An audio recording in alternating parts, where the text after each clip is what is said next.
So I'm Lindokuhle. I'm a sustainability principal in Anglo American South Africa.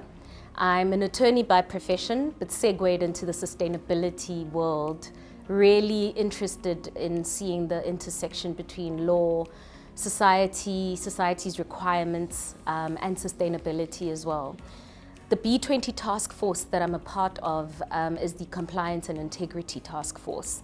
Very interesting work happening through that task force because it looks at the encouragement of compliance and integrity in systems within the country from a business perspective, looking at things like whistleblowing, looking at how integrity can actually foster inclusive growth, and looking at technology as well and digital transformation and how that can be used as a tool and an instrument to foster compliance and integrity. So really important conversations for a South African business, but most importantly a global business as South Africa has the G20 presidency this year.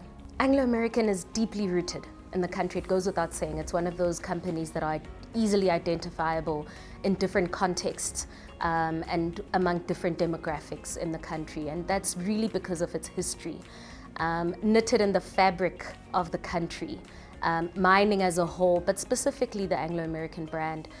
And I could say as well that, in some of the historic transitions that have happened in the country, the progressions as well. Anglo American's really been around the table and been a catalyst at times, but also just really ensuring that there's impact in some of the decisions made in the country. And as part of everything as well, Anglo American has quite strong convening power.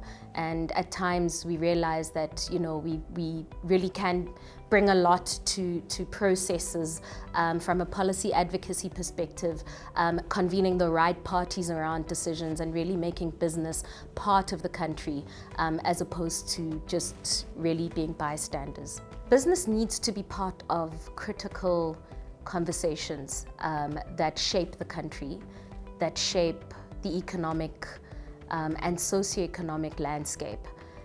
Business is the catcher of employment. Business is the catcher of livelihoods. Business really injects life into the economy and the fiscus of a country.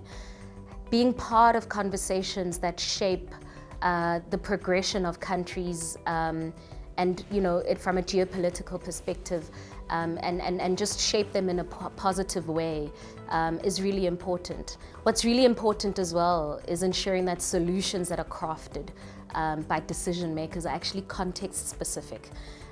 What more to have specific industries like mining, banking, etc. As part of conversations at country level, at global level. It's really important to have them around the table. I feel that Africa is really at quite an interesting juncture in its development. It has developed in a positive way, and there's a journey of self-discovery of value that's happening across the continent. And by that I mean that there's so much untapped value that we're learning to be self-sufficient on. We're learning on the continent to simply look at value addition and what it means to extract, for instance, from a minerals perspective. The world's defining critical minerals at present and what strategic minerals are. And what's really interesting is that Africa's got its own definition or own lens to what critical minerals or strategic minerals actually mean for the continent. We're not piggybacking as per usual to what the global north defines as some of these pathways, and we're amplifying the African voice through instruments like the B20 or processes like the B20 and G20, and helping to just really lay the foundation for the rest of the world to understand what Africa is about. What I really appreciate about the B20 task force that I'm a part of, the Compliance and Integrity Task Force, is that we have impact in mind. We have delivery in mind, and we have the end in mind. So we have KPIs. The recommendations that we've made as part of the draft policy paper have KPIs.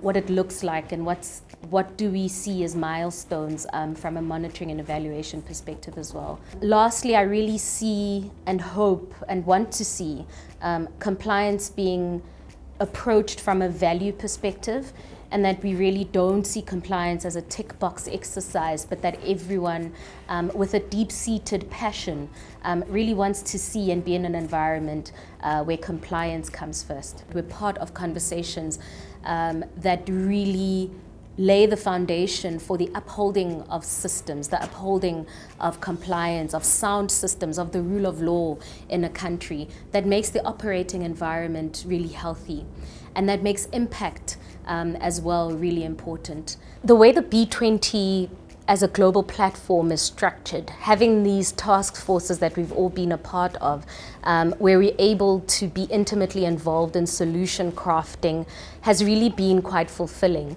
We're not just attending conferences, we're not having talk shops about nice to have elements, but we're really crafting solutions that are context specific. We're practitioners in particular fields, and we're really trying to have impactful dialogues and solutions that really mean something. I also think what's really been fulfilling is seeing how we're practically trying to bridge the say-do gap. Are we doing what we say we will do as business, and what we've always said we will do, and is it felt from a practical perspective?